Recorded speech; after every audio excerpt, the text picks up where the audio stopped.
Bonjour à toutes et à tous, c'est Mourad Ifri, bienvenue dans une nouvelle vidéo dédiée à l'explication des cours de français niveau 3e année du cycle collégial. Dans cette vidéo, nous allons identifier quelques péripéties dans la nouvelle intitulée « La parure ». Faites pause à la vidéo et lisez cet extrait que vous avez dans votre manuel scolaire de français à la page 148.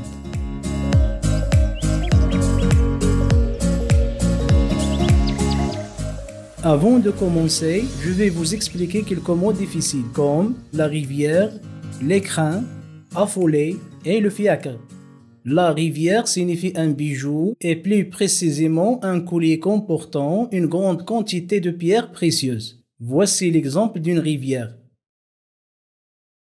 L'écrin est un coffret, une sorte de boîte où l'on range ou l'on présente pour la vente des bijoux ou d'autres objets de valeur. Voici des modèles d'écrin. L'adjectif affolé signifie quelqu'un qui est rendu comme fou par une émotion violente.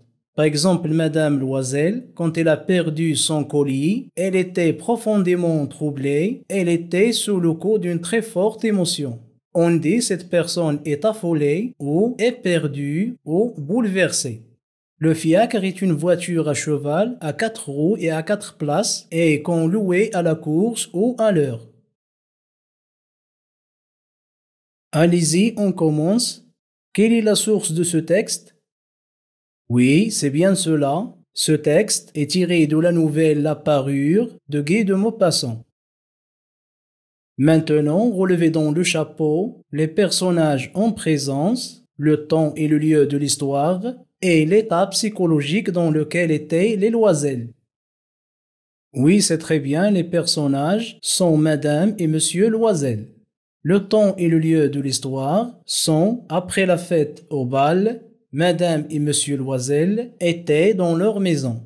Et quel est l'état psychologique dans lequel étaient les Loisel? Oui, le couple était dans un état d'affolement et d'égarement. Elles étaient bouleversées. Les mots qui le montrent sont les adjectifs qualificatifs affolé et éperdu. Passez à la question suivante.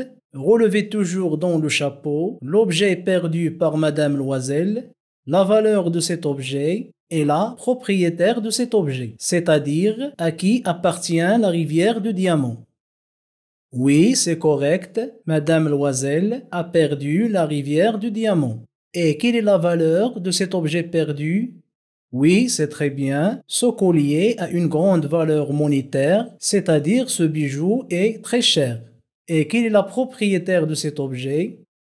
Oui, la rivière du diamant appartient à l'une de ses amies, à savoir Madame Forestier.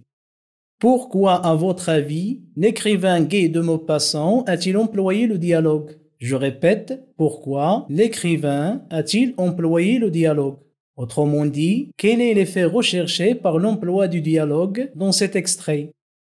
Oui, d'une part, Maupassant utilise le dialogue pour les temps forts de l'histoire, tandis que le résumé permet de passer sur des événements de moindre importance. Autrement dit, le dialogue permet d'insister sur un enchaînement de faits. Exemple, la recherche effrénée du bijou par Monsieur Loisel. D'autre part, le dialogue entre Monsieur et Madame Loisel marque une réelle opposition de caractère. L'un est sage et généreux, essayant de trouver des solutions raisonnables et mesurées pour satisfaire son épouse, tandis que l'autre, c'est-à-dire Madame Loisel, ignore l'humilité, c'est-à-dire la modestie. C'est une bourgeoise qui se montre sans sagesse en n'assumant pas sa condition.